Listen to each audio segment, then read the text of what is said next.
British Columbia. Vast mountain ranges, tranquil lakes, and impressive wildlife. The true beauty of this province often shines from behind the wheel. By Car is a series that begins its journey in the Caribou region of BC at one of the 5 dealerships within the Caribou Auto Group. It traverses through rolling hills and snow-capped mountains to raging rivers and sandy deserts. In this episode, we journey to the community of Wells, home to outdoor adventure and the cold bite of winter. Known as a small mining town, the area of Wells is an outdoor playground built for those seeking to explore BC's interior off the beaten path. Our trip to Wells, British Columbia is sure to be filled with wonderful moments that can only be experienced by car.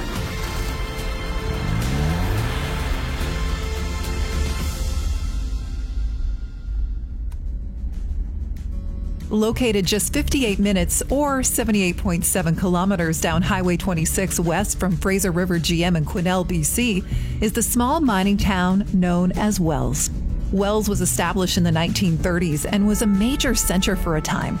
The town was named after Fred Wells, an American who came to the area on a whim and became an enthusiastic miner and one of the leaders of the second gold rush. Fred prospected the area for 10 years and built the Gold Quartz mine. Wells prides itself with 2 hockey teams, a golf course, a baseball team, a horse track, and a world-renowned ski hill. It reached its largest population size of over 4,000 people in the 1940s and then dwindled after the closure of the 2 gold mines. Today, Wells is known for its history, art scene, and exciting outdoor adventures. Mayor of the District of Wells, Ed Coleman. So when you get to Wells, really what you're presented with is Jacket Clubs Lake and the Willow River, which is immediately on your right. And you're dealing with an arts community, an outdoor recreation community, a forestry community, and a mining community. And Wells was born on underground mining.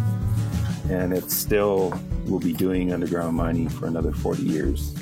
There's rich deposits of gold. So it has that industrial focus around mining, which is mostly underground. And then we have a very good set of species of trees that provide production for pulp mills, sawmills, plywood plants, panel plants in Quesnel. And Quesnel has the highest concentration of wood processing in North America.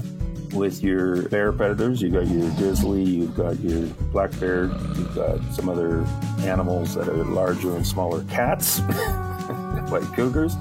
And then you have a unique set of caribou, and you have your moose and you have your elk. But the caribou are highly protected species, but as you're driving up to Wells, you will most likely meet them because they're herd animals and they'll sort of plug up the highway for a while. And they're a pretty humorous animal because they're curious. They have no hurry in moving off the highway, so you might sit there for 30 minutes and they might actually walk up and look at you through your window and just mosey on off the highway eventually, which is different than a moose. A moose will get aggressive, where these caribou they're like cows. They just sort of hang out, but they have a lot more personality. They have floppy feet and they're fun to meet. Every January, Wells is host to the Gold Rush Trail Dog Sled Mail Run. This 4-day event is a celebration of history. For the past 28 years, on the 4th weekend of January, dog teams and dedicated mushers who have been sworn in as official mail carriers have carried Canada Post mail in their dog sleds over the Gold Rush Trail to Barkerville. The dog sled mail run occurs usually in January and sometimes early February, and it's the longest running dog sled mail run in the world. And you can get an envelope, but what happens is those envelopes get collected in Quesnel, and then dog sled teams, and they usually have up to 10 of them, will sign an affidavit with Canada Post, and they will get their mail bag, and then there's about 4 different legs to get 81 kilometers to Barkerville, Storktown and Park. And there's a Canada Post office in Barkerville, Storktown and Park. So they have all these legs of the route. You know, you have the Cottonwood Loop, you have the Troll Mountain route, then you have the Wells route, and then you eventually get to Barkerville, where you do the race down to the post office with these dog sled teams. So these sleds of dogs come from all over the place. But the objective is to get these envelopes, and sometimes they'll have 2,000 of them. and they'll get to Barkerville. Then they get stamped with every destination along that route of Highway 26, but it's all in the backcountry. It's on backcountry trails, historical trails. Some of it's on the Caribou Wagon Road, and some of it's on other trails. And they eventually get there. And it's pretty well a 4-day event, real fun, incredible to watch. And then these envelopes, these 2,000 envelopes, go all over the world. So, in our family, my wife has an old colleague from Australia. So every year that we've been up here, she sends one to him, and that's their contact every year. He gets his dog sled, mail run, he phones her, he's like, got it. So it's really amazing, and the volunteer base that keeps it running each year is good, and the donors that back it up are consistent. So we're pretty proud of it, and we're all focused on it when it occurs in that January and February timeframe. Wells is the snowmobiling and ATVing hub of central British Columbia. Regardless of what direction you drive or where you choose to explore, Wells has the trails, views, and accommodations to create an exceptional experience. The area is maintained by the Wells Wheels ATV Club, which continues to improve and build new trails, with plenty of snow and gorgeous scenery. It's no wonder snowmobile enthusiasts also love visiting Wells. The Wells and Barkerville area has over 100 kilometers of groomed trails to explore, including the Sugar Creek Loop, the most family-friendly of the half-dozen groomed trails in the area.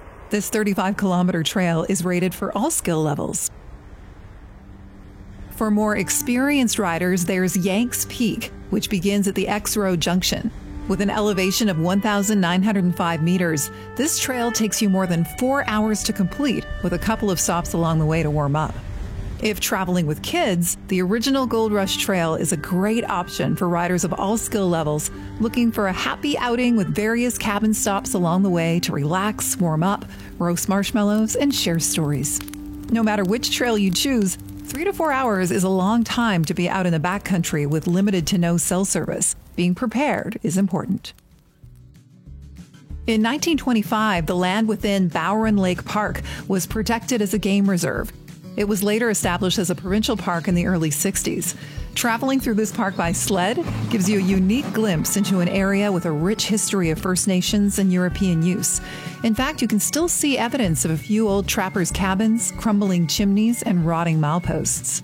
The park is closed to hunting, so wildlife is abundant, and it's now considered a wildlife sanctuary. When hiking or traveling within the park on a sled, there's a pretty high likelihood of encountering several members of the animal kingdom, including moose, grizzlies, mountain goats, caribou, black bear, and deer.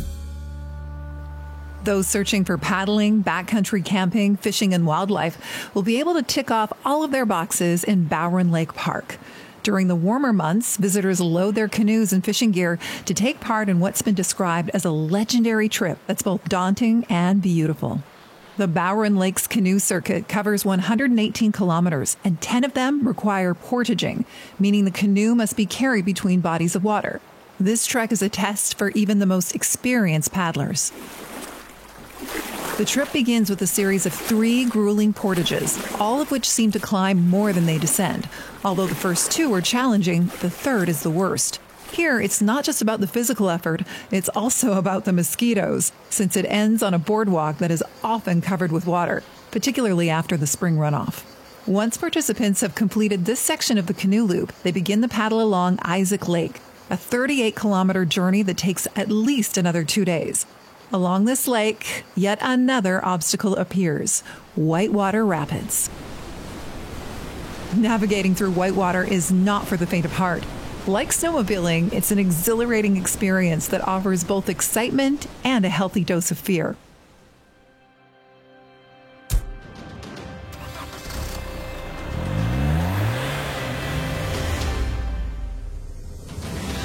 No matter the season, Bowron Lake is an adventure worth planning for. During the winter, snowmobiling offers a different perspective into areas that are normally inaccessible. It's just another of the countless and unforgettable adventures to be had in British Columbia's interior by car. By Car is a presentation of Caribou Auto Group. We encourage you to get off the beaten path Explore the wonders of your local BC community and connect with folks who live there. Our 5 dealerships are here to make sure your vehicle is up to the challenge.